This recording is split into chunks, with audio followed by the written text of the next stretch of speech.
আমাদের এখানে একটি হিন্দু পরিবার যারা গত 10 বছর আগে বাংলাদেশ থেকে এসছে, ওখানে মানে বাংলাদেশে ওনাদের যে নাম এবং পদবি ছিল, পশ্চিমবঙ্গে আসার পরে তারা নাম এবং পদবি দুটোই পাল্টে ফেলেছে এবং এখানে আধার, ভোটার, প্যান সমস্ত কিছুই তারা তৈরি করেছে। তো বর্তমানে যে সিএ বলুন বা এসআইআর বলুন, সেখানে তাদের কি সুবিধা এবং অসুবিধা কি হতে পারে? খুব খুব সিম্পল বিষয়।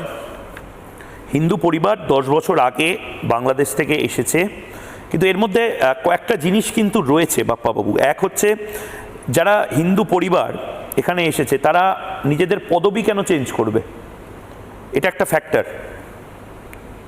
অর্থাৎ আমি যদি ময়ূখ রঞ্জন ঘোষ, আমার বাপ ঠাকুরদা ঢাকার বারুদি গ্রাম থেকে এক রাতের নোটিশে এপারে চলে এসেছিল 46 সালে,